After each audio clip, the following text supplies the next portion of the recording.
Hello hello students, good morning. स्वागत है आप सभी का एक बार फिर से ऑनलाइन क्लासेस के अंदर।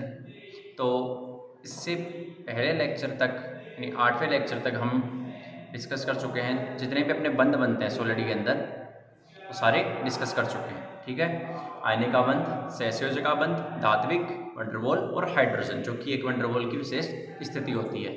ठीक है, तो इस लेक्चर में हम क्या डिस्कस करेंगे? इस लेक्चर में पहले हम एक न्यूमेरिकल करेंगे, उसके बाद में हम क्रिस्टल संरचना और विवर्तन उसको समझेंगे।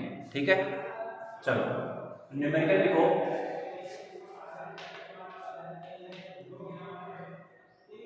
सिद्ध कीजिए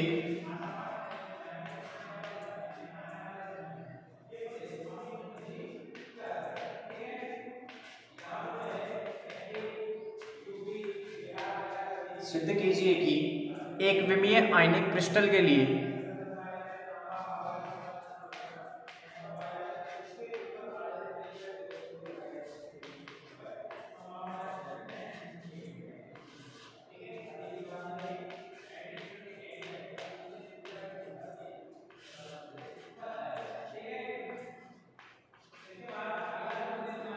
एक विमीय आयनिक क्रिस्टल के लिए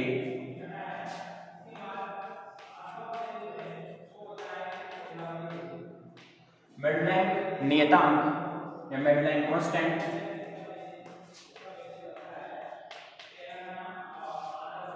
अल्फा बराबर 2ln 2 होता है।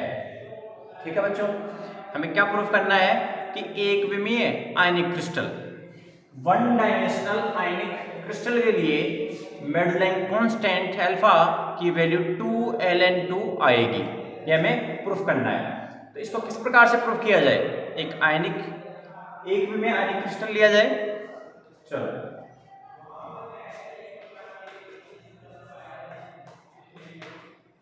एक विमीय आयनिक क्रिस्टल में आपको केवल स्ट्रक्चर लेनी है। आयनिक क्रिस्टल में क्या होता है? एकांतर क्रम के अंदर positive ion, negative ion, positive ion, negative ion, जैसे हमने बनाया था NaCl की स्ट्रक्चर बनाई थी, उसमें सोडियम धनात्मक, सोडियम पॉजिटिव आयन और फिर क्लोरीन नेगेटिव आयन, फिर सोडियम पॉजिटिव आयन, फिर क्लोरीन नेगेटिव आयन, इस प्रकार से चलते रहते हैं।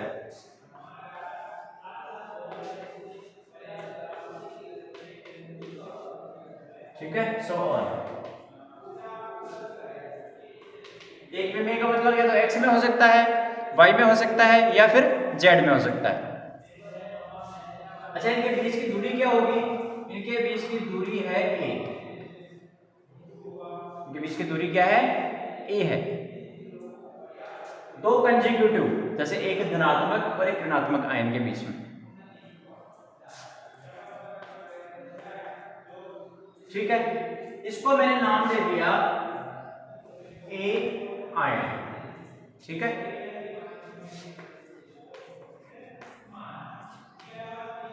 इस पॉजिटिव वाले को मैंने नाम क्या दिया है? ए आयन दे दिया है। अब आप यहां पर एक और बना दो नेगेटिव।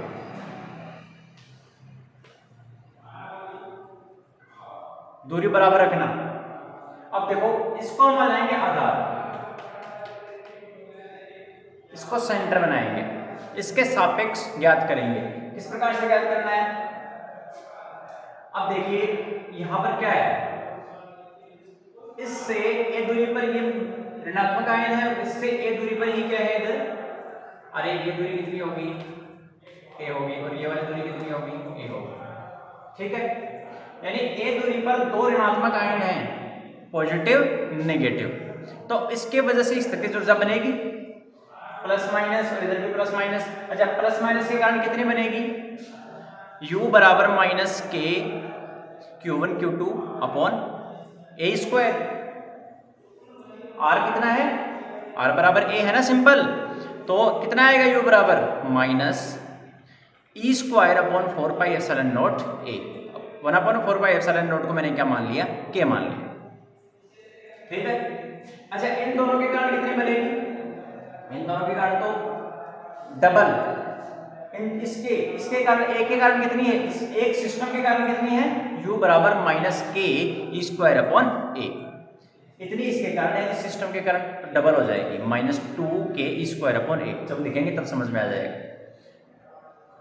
फिर इन दोनों का काम हो गया, फिर बचेंगे ये। तो इस पॉजिटिव से ये पॉजिटिव वाला कितनी दूरी पर है, 2a दूरी पर, क्योंकि ये है और a ये है, टोटल कितनी हो जाएगी 2a दूरी, और 2a दूरी पर ही ये पॉजिटिव वाला है, इस पॉजिटिव वाले से। समझ में आ रही है बात? तो U2 जो बनेगा वो दो पॉजिटिव आयन के कारण बनेगा, और किसके प्रतिकर्षण से बनेगा, इस प्लस वाले से।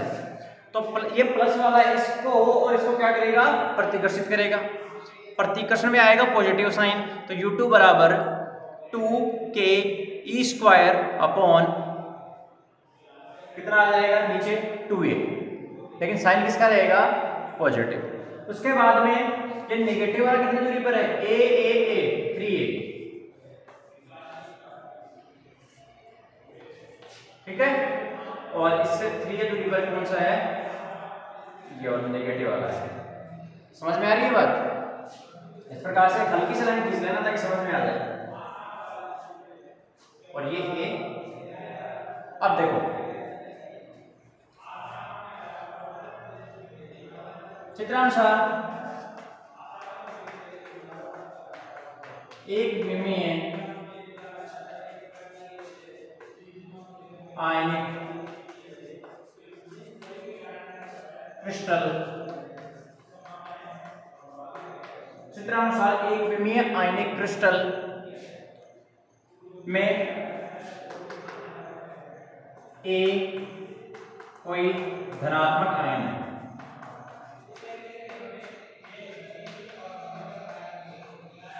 A क्या है, कोई धनात्मक आयन हमने मान लिया, ठीक है बच्चों। तो इस धनात्मक आयन के कारण लेफ्ट हैंड साइड में और राइट हैंड साइड में A दूरी पर स्थित दोनों ऋणात्मक आयनों के कारण स्थितिज ऊर्जा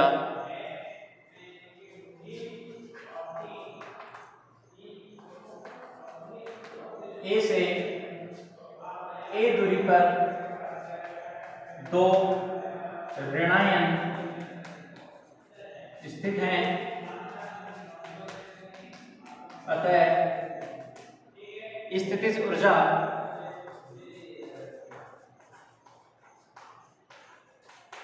U1 निम्न होगी,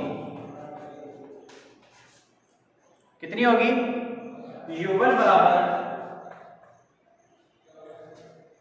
-e²/4πε0। अरे Q1 Q2 अपन 4πε0 r होता है ना, तो Q1 Q2 क्या आ जाएगा, एक पॉजिटिव है और एक नेगेटिव है। अब ये तो एक के कारण है, दो के कारण क्या हो जाएगा, 2 से मल्टीप्लाई। समझ में आ रही है बात? एक के कारण था, प्लस ई को जब माइनस ई से गुणा करोगे तो -e² आएगा, क्योंकि इसका चार्ज पॉजिटिव है, इसका चार्ज नेगेटिव है, इसके ऊपर प्लस ई चार्ज है और इसके ऊपर -e चार्ज है। समझने के लिए उदाहरण के लिए लिख लो इधर प्लस ई -e, ठीक। तो जब दोनों को मल्टीप्लाई करोगे तो माइनस, सब जानते हो तुम लोग, -e²/4πε0a। तो इसको इस प्रकार से लिख सकता हूं मैं, -2k²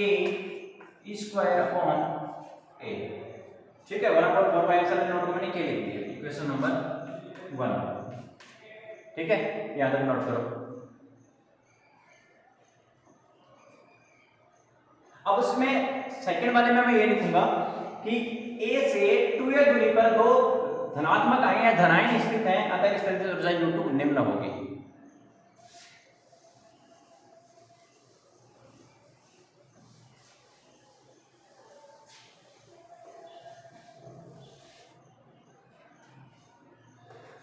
A से नीचे लाइन में लिखोगे, A से 2a दूरी पर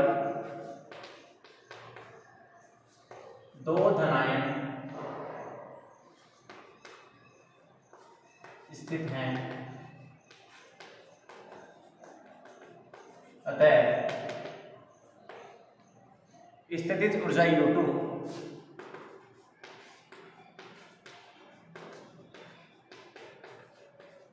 निम्न होगी।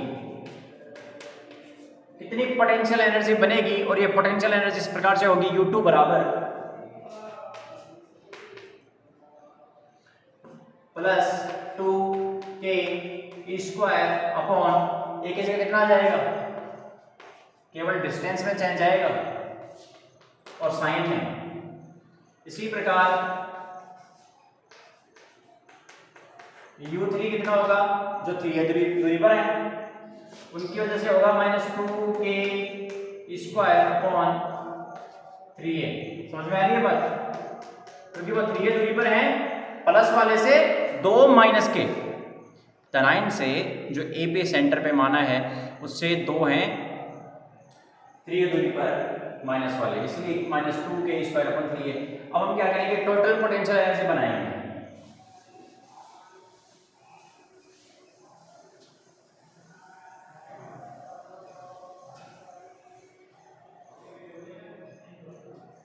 अतः कुल स्थितिज ऊर्जा निम्न होगी। टोटल पोटेंशियल एनर्जी कितनी होगी, इधर देखिए, U is equal to U1 plus U2 plus U3 plus U4 plus U5 dot dot dot, क्योंकि क्रिस्टल है, ठीक है, उसमें इनफाइनाइट जो उसका जो आवर्ती व्यू होता है, जो रेगुलर पीरियोडिसिटी होती है वो अनंत होती है, ठीक है, एक नियमित आवर्ती व्यू होता है क्रिस्टल में, तो चलता रहता है।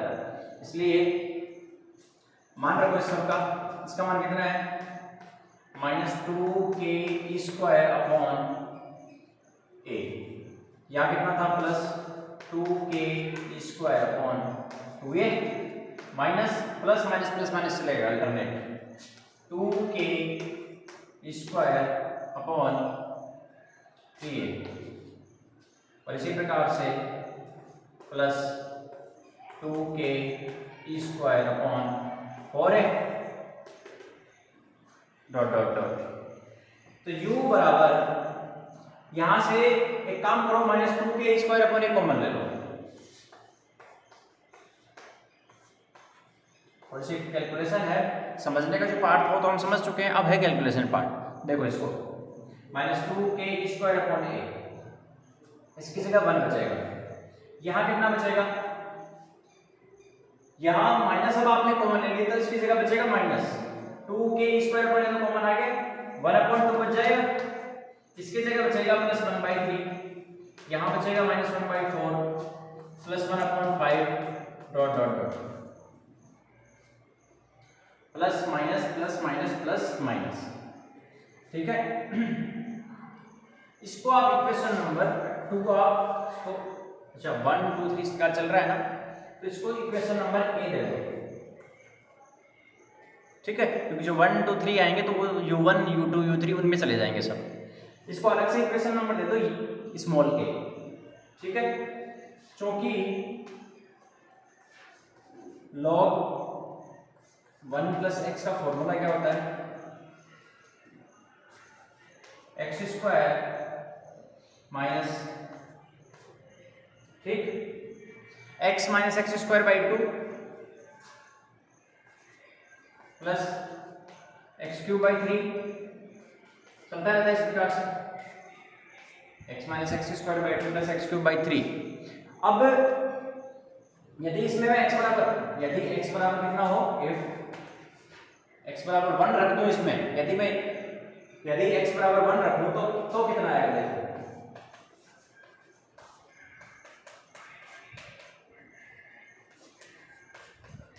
तो हो जाएगा, इसमें कितना आ जाएगा, 1 माइनस 1 का स्क्वायर का पद कितना आएगा, 1, तो 1/2 प्लस 1 का क्यूब कितना आएगा, 1/3, जहां जहां x है उसकी जगह 1 पुट करके देख लो, 1 ही रहेगा।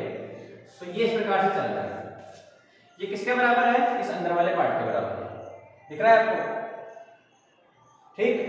अतः समीकरण ए में मान रखने पर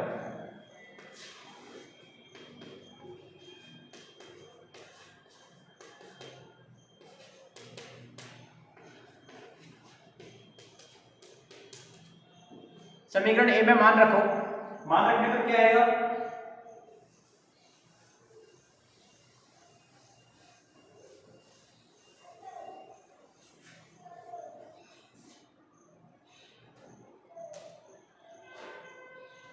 मान लेते हैं अपना आएगा u बराबर -2a²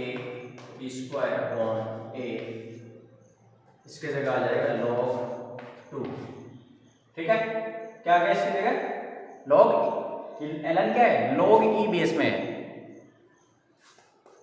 तो इसकी जगह मैं लिख रहा हूं 2 और ln 2 को साथ रख लिया, उसके अलावा minus k² a, equation number B, समीकरण नंबर दे दिया इसको बी, स्मॉल बी। ठीक है बच्चों, अब देखो, क्योंकि हम जानते हैं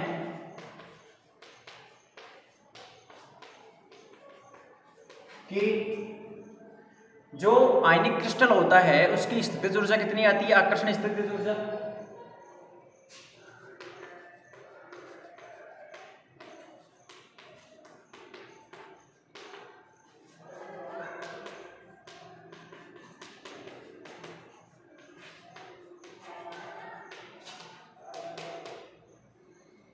आकर्षण स्थितिज ऊर्जा होती है u बराबर -α k² a। यदि उसमें r बराबर a है तो -α k² a, यही निकाला था ना हमने, अरे -α e²4πε0 a या 4πε0 r, यही था, इसको r लिखो तुम सेट तुम्हारे सेटिस्फिकेशन के लिए। यदि r बराबर a तो u बराबर कितना हो जाएगा रे, -α k² a हो जाएगा। समीकरण नंबर दे दो सी, बी और सी की तुलना करो, k² a माइनस ये अल्फा किसके बराबर है, 2ln 2 के बराबर, अतः बी एवं सी की तुलना करने पर अल्फा बराबर 2ln 2 बराबर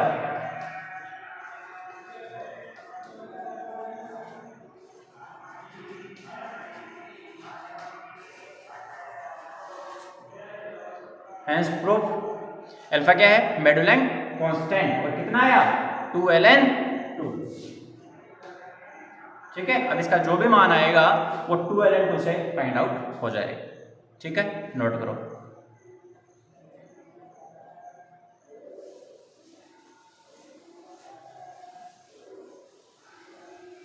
नोट करो इसको।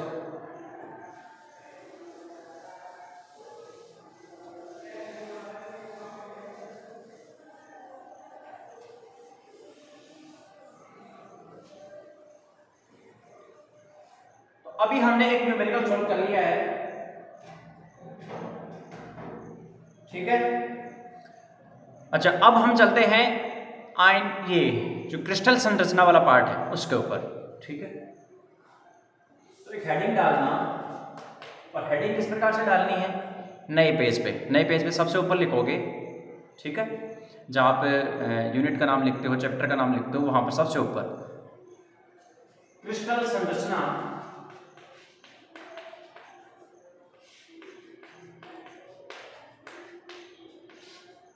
एवं विवर्तन। सबसे पहले हम क्रिस्टल संरचना के बारे में पढ़ेंगे, फिर विवर्तन को पढ़ेंगे, जिसके अंदर ब्रेक की विधि आएगी, पाउडर मेथड आएगा, वगैरह वगैरह चीजें। क्रिस्टल संरचना में क्या क्या पढ़ने वाले हैं, इसमें हम क्रिस्टल, सबसे पहले क्रिस्टल देखेंगे, क्या होता है क्रिस्टल, क्या होता है, किससे बनता है, उसमें आधार क्या होता है, जालक आकाश जालक क्या होता है, स्पेस लेटिस बेस आधार क्या होता है, उन दोनों का मिलके क्रिस्टल बनता है।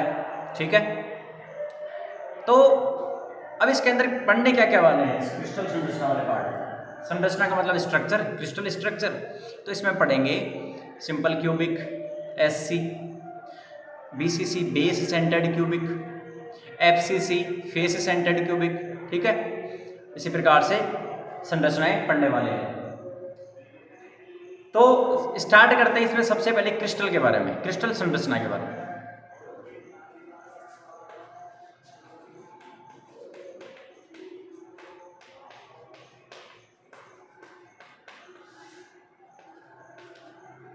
क्रिस्टल संरचना। देखिए ठोस पदार्थ, जो कोई भी ठोस पदार्थ है वो परमाणुओं से, अणुओं से, आयनों से मिलकर बना होता है, ठीक है। और बेसिकली जो ठोस पदार्थ है उसकी संरचना वो क्रिस्टलीय होते हैं। जितने भी ठोस पदार्थ होते हैं वो लगभग कैसे होते हैं, क्रिस्टलीय। कुछ क्रिस्टलीय पदार्थ होते हैं, कुछ अक्रिस्टलीय पदार्थ होते हैं, लेकिन हम बात यहाँ पर किसकी करेंगे, केवल क्रिस्टलीय पदार्थों की, ठीक। अब उस क्रिस्टलीय पदार्थों में जो एक बेसिक प्रॉपर्टी होती है वो क्या होती है कि किसी भी क्रिस्टल के अंदर लिखना नहीं है, कोई भी क्रिस्टल, ठीक, वो जालक से, कोई भी क्रिस्टल है वो जालक से मिलकर बना होता है। और इस जालक में क्या होता है, जालक बिंदु।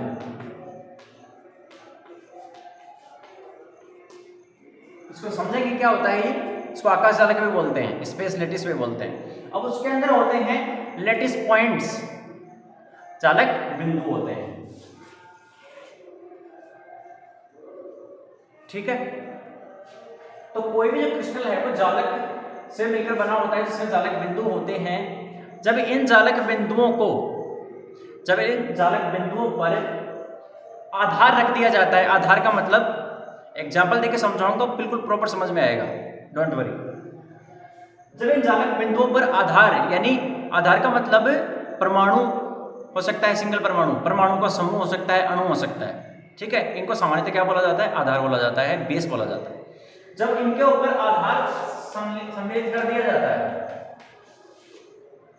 तो हमें क्या मिलता है, एक रेगुलर पीरियोडिसिटी मिलती है, ठीक है। एक नियमित आवर्ती व्यू मिलता है, रेगुलर पीरियोडिक एरे मिलता है, जिसके बार बार पुनरावृत्ति से, एक नियमित आवर्ती व्यू के बार बार पुनरावृत्ति से, यानी पीरियोडिसिटी से क्रिस्टल बनता है।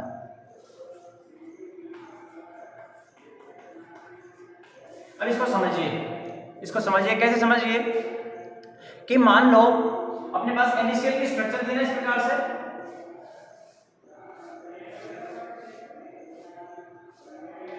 अपने पास एक NaCl की स्ट्रक्चर थी,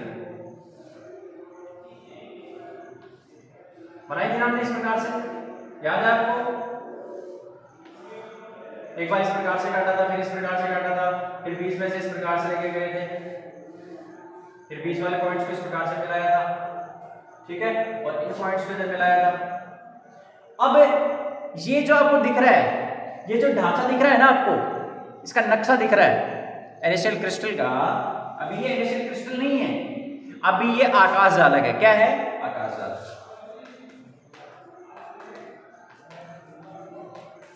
बिल्कुल आसानी है, बहुत आसान है समझने के लिए। अब ये एक नक्शा है, ठीक है, जैसे आप मकान का नक्शा बनवा के लाते हैं ना, ठीक है, मकान आपको बनाना है, सबसे पहले क्या करते हैं, हम आर्किटेक्चर के पास जाते हैं, आर्किटेक्चर के पास उससे कहते हैं कि हमारे रूम का, जैसे मान लो कि एक सिंगल रूम बनाना है, तो सिंगल रूम का नक्शा बनवा के लाते हैं। तो नक्शा क्या है, एक आकाश जालक का उदाहरण है।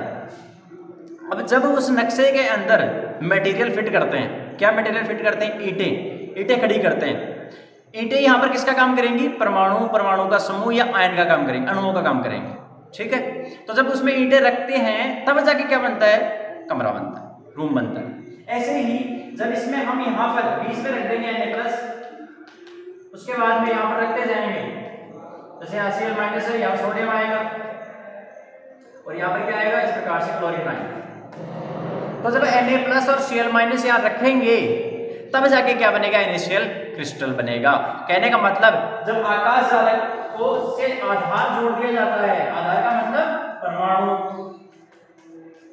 या परमाणु का समूह जोड़ दिया जाता है, यानी नक्शे के ऊपर, इसके नक्शे के ऊपर, क्योंकि देखो इसमें, इस नक्शे में जालक बिंदु भी होते हैं, ऐसे नहीं कि कहीं भी रखना है, नहीं, जालक बिंदु होते हैं फिक्स। कैसे, जैसे यहाँ पर रखना है इस पॉइंट पर, तो इस पॉइंट, इस बिंदु को क्या बोलेंगे, जहाँ रखना होता है, जिसको बोलेंगे जालक बिंदु। क्या बोलेंगे बच्चों, लिखना कुछ नहीं है, केवल समझो। ये आपके पास नक्शा है, इसमें कुछ बिंदु होंगे, ये नक्शा क्या कहलाएगा, जालक कहलाएगा। इसमें जो बिंदु हैं, जहां आधार रखा जाएगा, जहां परमाणु या परमाणु के संग रखे जाएंगे, उन बिंदुओं को बोलते हैं जालक बिंदु। समझ गए? बिल्कुल सिंपल लैंग्वेज में समझने की कोशिश कर रहे हैं इसको, बाकी डेफिनेशन में लिखूंगा, ठीक है।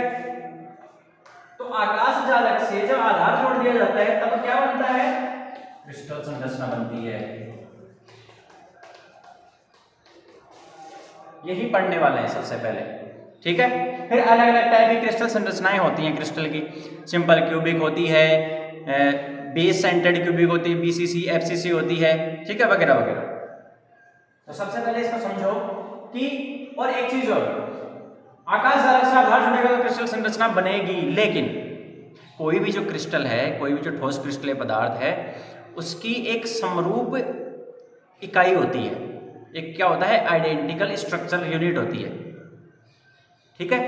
उसके बार बार पुनरावृत्ति से ही क्रिस्टल बनता है, ठीक। कैसे, जैसे मान लो यहां पर इसमें देखो आप, यदि एक ये क्या है, एक इनिशियल क्रिस्टल है।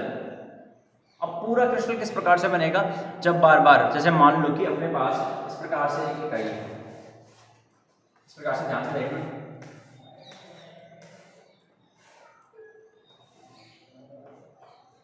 ये देखो, इसको ध्यान से देखो, ये एक क्या है, आइडेंटिकल स्ट्रक्चरल यूनिट, ठीक है। मतलब ये, इसको बोलते हैं, आइडेंटिकल का मतलब होता है एक समान, समरूप, यानी समरूप संरचना इकाई है ये। इस समरूप संरचना इकाई का जब बार बार रिपीटेशन होगा, देखो रिपीटेशन हो रहा है ना, वही चल रही है बार बार, उतनी साइज है, आइडेंटिकल है। जैसे मान लो कि एक ईंट है, ठीक। अब जैसे अपन जो मकान बनाते हैं, रूम बनाते हैं, उसमें जो ईंट है वो यहाँ पर आइडेंटिकल स्ट्रक्चरल यूनिट का काम करेगी। किसका काम करेगी, समरूप संरचना इकाई का।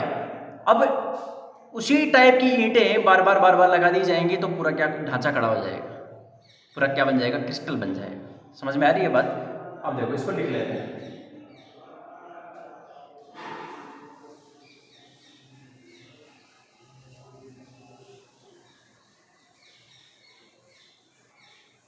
और जो स्पेस लेटिस होता है, जो स्पेस लेटिस जो अपना नक्शा है, ये एक केवल गणितीय अवधारणा है, मैथमेटिकल यानी गणितीय काल्पनिक अवधारणा, मैथमेटिकल इमेजिनरी कंसेप्ट है, ठीक है, कि किस प्रकार से नक्शा है। एक्चुअल में जब वहां पर परमाणु रखे जाते हैं तब जाके क्रिस्टल बनता है। ओके, ये बात दिमाग में रखना। लिखो इसको, सामान्यतः ठोस पदार्थ परमाणु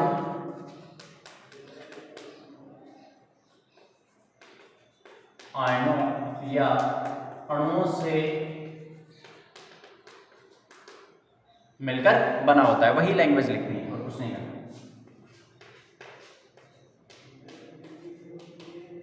बना होता है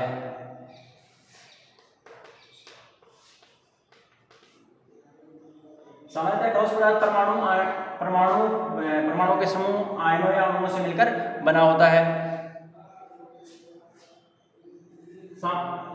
अधिकांशतः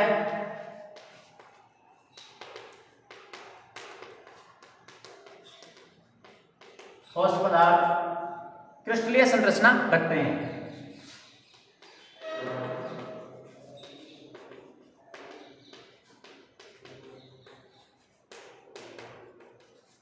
अधिकांशतः ठोस पदार्थ क्रिस्टलीय संरचना रखते हैं।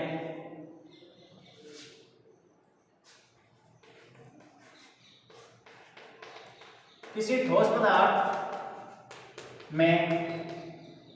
पदार्थ में अब यहां पर मैंने क्या लिखा था, आइडेंटिकल स्ट्रक्चरल यूनिट, ठीक है। तो समरूप संरचनात्मक इकाई,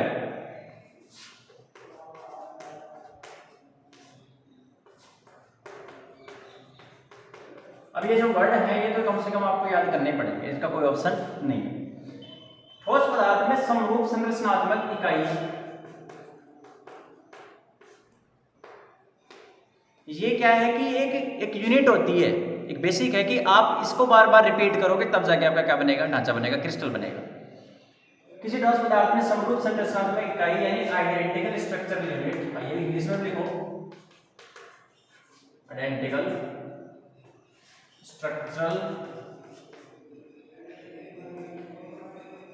STRUCTURAL स्ट्रक्चरल यूनिट,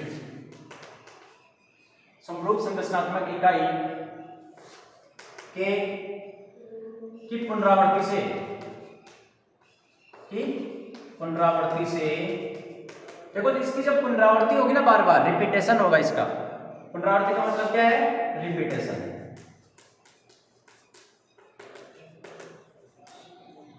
तो इसके किसी ठोस पदार्थ में समरूप संरचनात्मक इकाई की पुनरावृत्ति से क्रिस्टल प्राप्त होता है, क्रिस्टल बनता है। ठीक है। और अब यहां पर एक बात क्या है कि यहां पर जो आधार है, आधार क्या होगा, देखो आधार की परिभाषा लिखेंगे अब सबसे पहले। आधार क्या होगा कि क्रिस्टल के अंदर जहां चालक बिंदु उपस्थित होंगे, जहां चालक बिंदु बैठेंगे, ठीक है, वहां पर उन चालक बिंदुओं पर परमाणु के समूह को, ग्रुप ऑफ एटम्स को या फिर अणुओं को क्या बोलते हैं, आधार बोला जाता है। अब यहां पर जो परमाणु है, जिन चालक बिंदु पर परमाणु बैठेगा वो एक सिंगल परमाणु बैठ सकता है या फिर परमाणु का समूह भी बैठ सकता है। जैसे बात करें कि जो क्रिस्टल है कि अपन बात करें AU और हम, ठीक है, कॉपर या फिर अर्जेंटम, इसका अपना एक खुद का क्रिस्टल होता है, तो पूरे चालक बिंदुओं पर केवल इसी का परमाणु बैठेगा। ठीक है, तो इनसे तो क्या बनता है, परमाणु क्रिस्टल, एटम क्रिस्टल का निर्माण होता है। ऐसे ही एक मॉलिक्यूल क्रिस्टल भी बनता है, जैसे NaCl है। NaCl में क्या होता है, NaCl का मॉलिक्यूल, ठीक है, इसमें दो परमाणु होंगे, एक सोडियम और एक क्लोरीन। समझ में आ रही है बात, यानी एक परमाणु भी हो सकता है चालक बिंदु पर और दो परमाणु भी हो सकते हैं। ओके, इसके बाद दिमाग में रखनी है।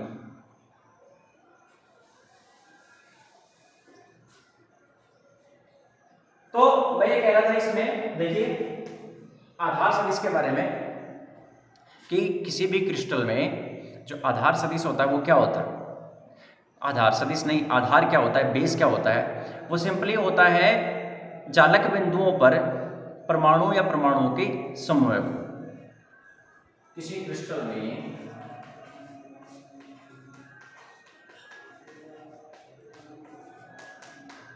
या किसी क्रिस्टल जालक में, क्रिस्टल लैटिस में जालक बिंदुओं पर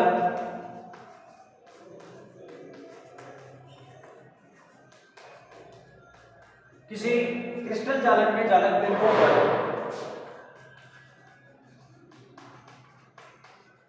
परमाणु के समूह हैं या परमाणु के समूह को क्या लिखोगे, ग्रुप ऑफ एटम्स।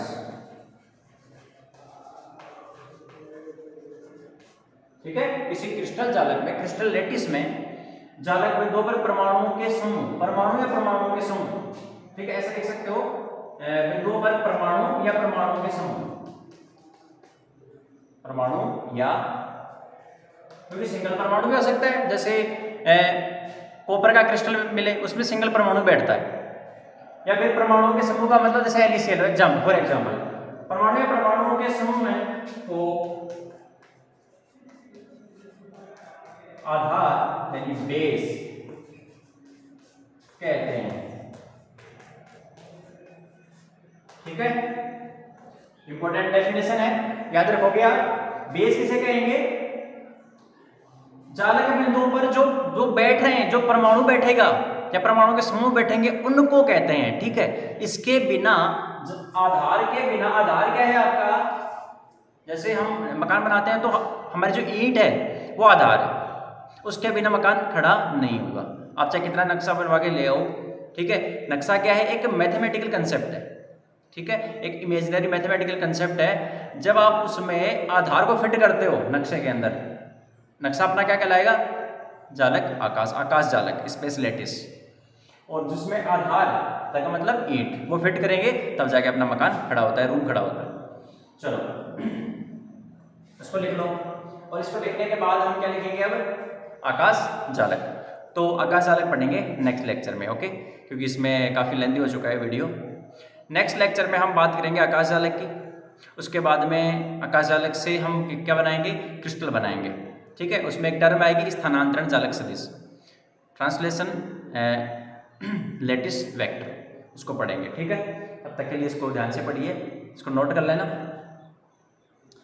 आज के लिए इतना ही, थैंक यू वेरी मच।